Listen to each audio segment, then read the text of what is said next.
The night carried an uneasy silence, the kind that presses on the chest and makes the heart beat faster without reason. The city lights had begun to fade into the distance as the narrow road wound deeper into the quiet outskirts. It was the kind of night where even the air felt suspicious, too still, too watchful. Chief Obina sat in the back seat of his sleek black car, his face half hidden behind the tinted glass. From the outside, he looked untouchable, a wealthy industrialist with power in his handshake and influence in his voice. But inside, he carried the weight of exhaustion. The governor's banquet had drained him too many fake smiles, too much champagne, too many hands reaching for favors. All he wanted now was the comfort of silence, maybe a glass of whiskey, and a few hours of undisturbed rest. The driver, an older man with sharp eyes and steady hands, said nothing as the car glided through the near-empty road. Even the hum of the engine seemed softer than usual. Chief leaned his head back and closed his eyes, thinking of tomorrow's meetings, contracts, and endless negotiations. Sleep teased the edge of his thoughts until a figure appeared. At first, it was only a shadow on the roadside, half hidden by darkness, but as the headlights carved through the night, the shape took form. A woman. She stood barefoot on the gravel, her clothes torn, her arms cradling something small and fragile against her chest. She didn't wave, didn't cry out, just stood there as though she had been waiting for this very car, for this very moment. The driver slowed instinctively, his brows furrowing. "Chief, should I keep going?" he asked cautiously. Chief Obina opened his eyes, annoyance pricking him at being disturbed. "Why are we slowing?" His voice was sharp, commanding. But then he saw her. The woman's face was pale in the harsh light, her eyes wide and glistening. She looked no older than 30, yet her expression carried the kind of wariness that only years of suffering could carve into a person. In her arms, the small bundle shifted and let out a faint cry, a child. The sound pierced through the car's thick silence like a knife. Chief frowned. Something about the sight unsettled him. This was not a beggar casually wandering the road. This woman looked desperate, on the edge of collapse. Her lips trembled as she whispered something inaudible, words stolen by the wind. "Should we stop?" The driver pressed again, his hands tight on the wheel. For a moment, Chief considered saying no. He had no patience for theatrics or strangers' troubles, but the longer he stared, the more he felt an unfamiliar pull in his chest, stirring he hadn't felt in years. Against his own instincts, he gave a curt nod. "Stop the car." The vehicle came to a smooth halt a few feet away. Chief lowered his window, and the cold night air rushed in. The woman staggered forward, her bare feet scraping against the gravel. She clutched the child tighter, as though afraid the world would snatch it from her arms. When she reached the car, she dropped to her knees on the hard road, the sudden motion almost toppling the baby. "Please," her voice cracked, raw from exhaustion. "Please, help us." Chief Obina stared at her, his mind whirling. He had seen desperation before in boardrooms, in politics, in the pleading eyes of men who owed him money, but this was different. This was primal, a mother's cry, stripped of pride, heavy with the fear of losing what she loved most. The baby whimpered again, a weak, frail sound that twisted something deep inside him. "What happened to you?" Chief asked slowly, his voice lower now, measured. The woman lifted her head, her eyes glistening with tears that refused to fall. "They left us. No food, no home. He is sick. My baby is sick." She pressed her cheek against the child's forehead as if her touch alone could shield him from the cold night. Chief's jaw tightened. Part of him wanted to dismiss her, to roll up the window and leave her in the shadows. After all, he was not a savior. He was a man who built empires, not shelters. But another part of him, quieter yet persistent, told him this was no accident. She wasn't here by chance. The driver cleared his throat nervously. "Chief, it's not safe. These roads, it could be a trick." Chief didn't answer. His eyes stayed locked on the woman. For the first time in years, he felt uncertain, torn between reason and something dangerously close to compassion. The woman reached forward with trembling hands, her voice breaking. "Please, sir, just save my son. I will do anything, anything." Her words hung in the air like a haunting echo, and Chief Obina realized this night was no longer his own. Whatever path he chose in this moment would change everything. The baby coughed, a small, fragile sound that carried more weight than all the applause and laughter from the banquet earlier that evening. And in that cough, Chief heard a truth he could not ignore. This encounter was meant for him. The road was silent again, but the silence no longer felt empty. It felt heavy, waiting, demanding a decision. Chief exhaled slowly, his eyes narrowing as he spoke. "Get her in the car." The woman gasped, clutching the baby tighter, as relief and disbelief washed across her face. Tears spilled freely now, but she nodded quickly, whispering broken words of gratitude. As the driver stepped out to help her, Chief leaned back in his seat, his mind uneasy. He didn't know who she was, or why fate had thrown her into his path, but deep inside, he knew this was only the beginning, and nothing about his life would remain the same after tonight. The following morning, Chief Obina awoke with a heaviness he could not name. The sunlight streaming through his penthouse windows seemed brighter than usual, almost intrusive. He rubbed his eyes, poured himself a glass of water, and sat in silence, haunted by the memory of the maid's trembling hands and her terrified face. Why did she cry like that? He muttered to himself, tapping his glass against the marble counter. For years, Obina had trained himself to overlook the personal lives of his employees. They were staff, not family. Their purpose was to serve, not to bleed their private troubles into his world, and yet something about her last night had pierced his well-constructed armor. He replayed the scene in his head, her voice breaking, her insistence that she couldn't speak, that she had no choice. It didn't feel like guilt over theft. It felt like fear of something much larger. By mid-morning, his curiosity had fermented into unease. He called his head of security, a sharp ex-military man named Okafor, and asked him a simple question. "Have you noticed anything unusual about the new maid?" Okafor cleared his throat. "Unusual, sir. She keeps to herself, avoids talking to others, always quiet. But there is something odd." "What do you mean?" Obina pressed. "I've seen her receive strange calls late at night. She hides when she answers them, whispers quickly, then deletes the call log. And sometimes she sneaks out of the servant quarters after midnight. She always comes back before dawn." Obina's grip on his phone tightened. "You're telling me my staff is sneaking out at night?" "Yes, sir. I thought it might be personal business. Didn't want to bother you." Personal business. The phrase sounded harmless, but to Obina's ears, it rang with danger. His instincts told him there was more at play than a careless maid with a secret lover. That night, he made a decision. Instead of heading to his study after dinner, he lingered in the shadows of the courtyard, waiting. Hours passed. The compound fell quiet. Then, just past midnight, a slim figure emerged from the servants' quarters. It was Hertha maid. She moved swiftly, clutching a small cloth bag, her head bent low, as if afraid of being seen. Obina followed at a distance, careful not to alert her. She slipped through the side gate, which should have been locked, and hurried down the dimly lit street. For a man who had built empires out of shrewd instincts, this moment felt surreal. He was stalking his own employee through the sleeping city, compelled by a mystery he could neither define nor ignore. After several turns, she entered a crumbling apartment block at the edge of the slums. Obina hesitated outside, unsure if he should follow.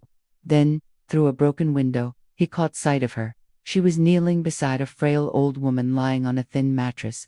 The maid unpacked her bag medicine, food, bottles of clean water, began tending to the woman with tender care. Obina's chest tightened. This was not the picture of a thief or a traitor. It was the picture of a daughter, a caretaker, someone carrying a burden too heavy for her fragile frame. But just as his heart began to soften, a sudden sound shattered the quiet. Voices. Male voices, harsh, angry, approaching the door. The maid froze, her hands trembling. She shoved the food under the bed, her eyes wide with panic. Obina stepped back into the shadows, pulse quickening. Whoever those men were, the maid was terrified of them. And in that instant, Chief Obina realized that whatever secret she carried, it was far darker and far more dangerous than he had ever imagined. The door burst open. 3 men stormed inside, and the maid's nightmare began to unfold before his eyes. The heavy silence that lingered in the house after the storm felt almost deceptive.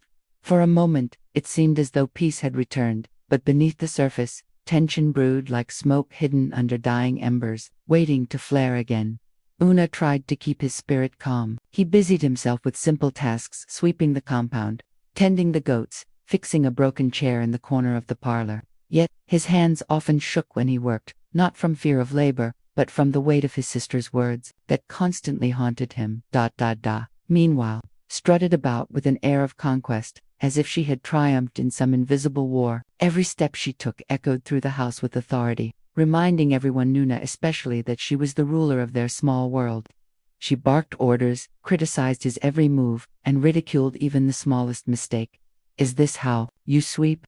she sneered one afternoon, watching Una's broom glide gently across the red dust floor. "Even a blind man would do better. Lazy bones, that's what you are." Una inhaled deeply, pressing his lips together. He had learned that silence was sometimes his only weapon.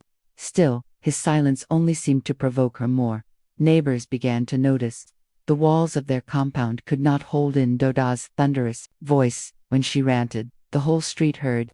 Some shook their heads in pity for Una, while others laughed quietly, whispering that the mighty daughter of their late father had finally turned her brother into nothing but a shadow. But Una's heart was not weak. Deep within him, a seed of resilience was growing, slow, steady, invisible, but unbreakable. He spent long evenings alone in the small backyard, gazing at the night sky.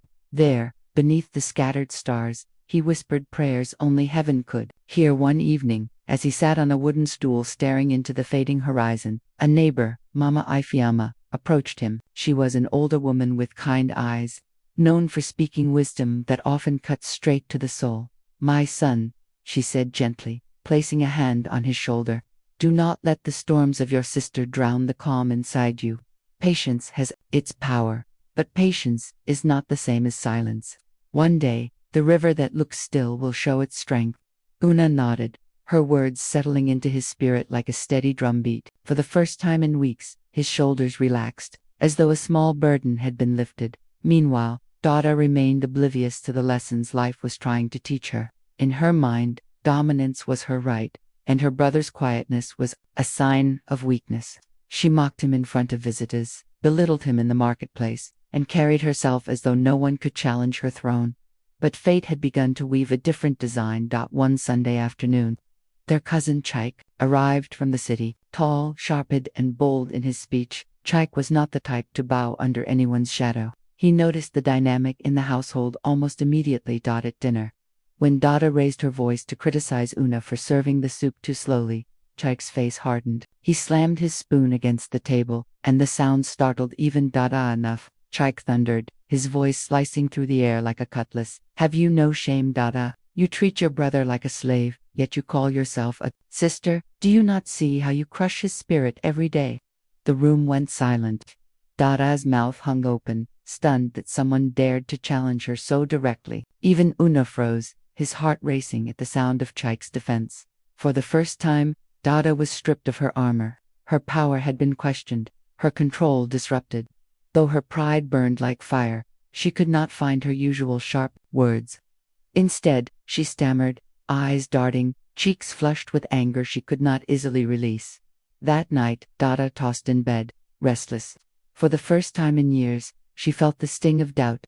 The mirror of truth had been placed before her, and though she hated it, she could not escape the reflection. Una, on the other hand, lay awake with a small smile. His spirit felt lighter, as though the winds had begun to shift. He whispered a quiet prayer of gratitude, not just for Chica's courage, but for the reminder that even in the darkest storms, light could break through when least expected. And so, the fragile balance of power within the house had begun to tilt. Dada's reign was no longer unshakable. The one silent brother now had an ally, and the cracks in her wall of pride had started to show.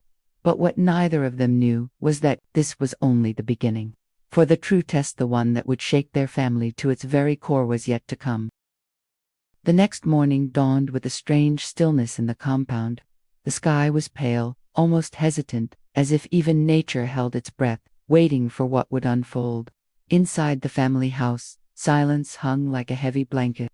No clattering of pots from the kitchen, no bursts of laughter, no heated arguments, just an uneasy quietness. Una sat on the veranda, staring into the distance. His heart was conflicted, relieved that someone had finally stood up to Dada, but unsettled by the war that now loomed over the household. He could almost hear the storm brewing in his sister's mind. And true enough, Dada's footsteps soon thundered through the hallway. She emerged, dressed in a vibrant red wrapper, her head held high, eyes sharp as daggers. She looked every bit the general preparing for battle. "Una," she called, her voice slicing through the morning air. "Where is that man? The one who thinks he can embarrass me in my father's house." Una exhaled slowly. "Dada, please, let this matter rest. Last night was enough." But she snapped her fingers dismissively. "Enough for you, not for me. He insulted me. He disrespected me. In front of everyone. Do you think I will let it slide? Not in this lifetime." Before Una could stop her, she stormed out of the compound, her wrapper trailing behind like a fiery banner. By midday, the house was buzzing again. Word had spread fast that Dada had gone to confront the stranger. Some villagers gathered at the gates, whispering, eager to witness the outcome. The air carried a mix of fear and excitement. Nobody wanted to be in Dada's line of fire. But everyone wanted to see what would happen when her fury met the stranger's quiet strength. At the center of the courtyard stood the man himself, calm, unshaken. His eyes carried no fear, no anger, only a deep patience, like a river that could not be rushed. He wore the same plain clothes, but somehow, in that moment, he seemed taller, more commanding than the fiery woman before him. "You," Dada barked, pointing at him, "stand up and face me. Who gave you the audacity to humiliate me in front of my people?" The man rose slowly. His movements carried no rush, no aggression, yet every gesture demanded attention. He looked straight into her eyes, not flinching, not wavering. "I did not humiliate you," he said, his voice low but steady. "I only held up a mirror. What you saw there was not me, was you." A murmur rippled through the crowd. Una closed his eyes, praying silently. Dada's nostrils flared. "You dare? You think you can define me? Do you know who I am?" The man nodded slightly. "Yes, you are a woman with fire, but fire unchecked does not only burn others, it destroys itself." The words landed like thunder. For the first time, Dada faltered. She opened her mouth to retort, but no words came. She glanced around, realizing that the eyes of the villagers were no longer filled with fear alone. Some held pity, others approval for the stranger.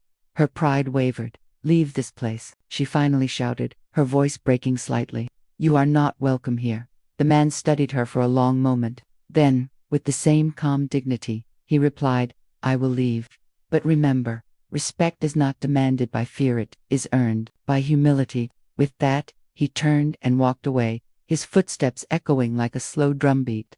The villagers parted for him, some bowing slightly in quiet acknowledgement. As the dust settled, Dada stood frozen. For the first time in her life, she felt stripped of her power. No shouting could cover the truth of what she had just experienced. That night, the house was quiet again. Dada did not rage. She did not command. She sat in her room alone, staring at the flickering lantern. Una checked on her once, but she waved him away, alone with her thoughts. She replayed the stranger's words over and over. Fire unchecked does not only burn others, it destroys itself. For the first time, tears rolled down her cheeks.